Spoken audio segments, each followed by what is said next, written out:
Je postule pas pour être Miss Monde, je suis là pour mes idées. Moi, je pense pas que les jeunes se désintéressent de la politique. Regardez l'exemple de Greta Thunberg. On est légitime pour parler de tout en tant que jeune.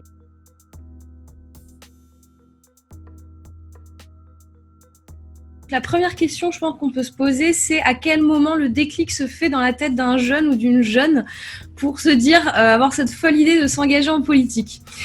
Surtout dans un temps où en fait les gens ont plutôt le rejet, le manque de confiance, sont plus attirés du tout par les fonctionnements de partis classiques, traditionnels. Enfin, je pense que déjà qu'être un jeune homme politique, c'est pas forcément facile. D'être une jeune femme, ça l'est encore moins.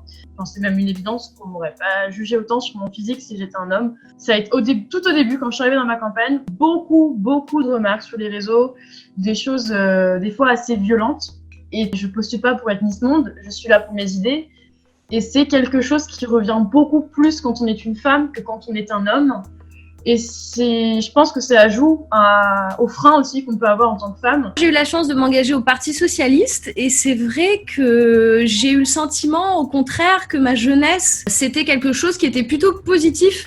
C'était un petit peu différent des types de profils auxquels ils avaient l'habitude. Après, il faut être prêt, évidemment, quand on est femme, jeune femme.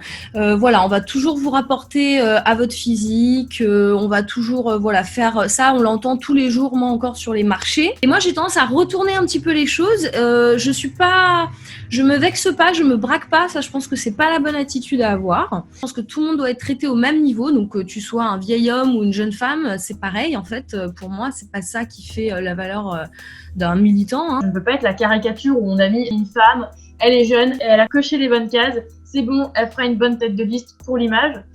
Je pense sincèrement qu'on a un message quand même à véhiculer. En mode, c'est pas facile. Moi, je vais te le dire, si t'es une jeune femme qui veut s'engager, tu vas prendre cher. Pour me permettre ce genre de vocabulaire, ça va pas être facile au quotidien, mais il faut le faire parce qu'on en a besoin. Et c'est pas parce que je suis pas un homme que mes idées, elles vont pas être crédibles, qu'elles vont valoir moins que les autres. Les femmes sont en train de prendre les choses en main et c'est plus forcément un homme qui va pouvoir devenir mère. Mais non, maintenant, les femmes mères, elles le sont.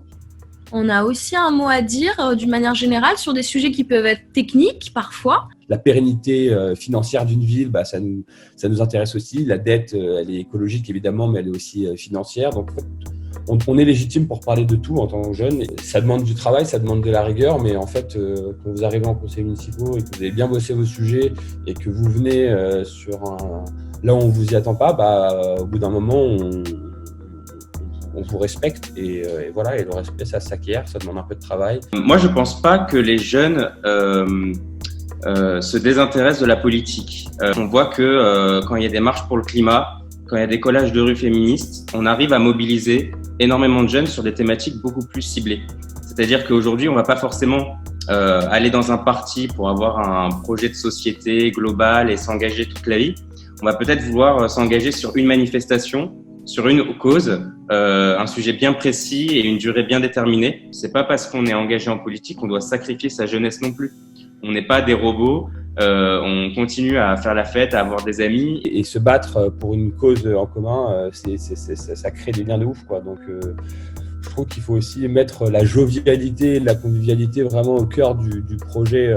C'est extrêmement important et c'est même fondamental. Et moi, mes meilleurs amis, je me les suis fait à mes enfants.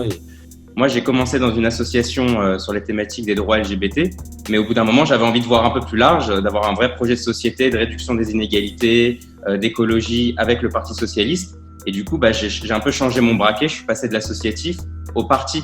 Mais dans tous les cas, je considère que ce que je faisais en association, c'était politique. Il faut aider les jeunes à construire leur pensée politique aussi.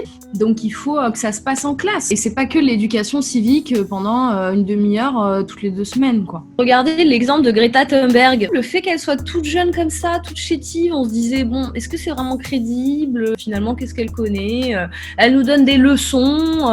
C'est ça qu'on a entendu des parlementaires. C'était des remarques sur son physique. Soit elle nous apprend l'écologie alors qu'elle a aucune expérience.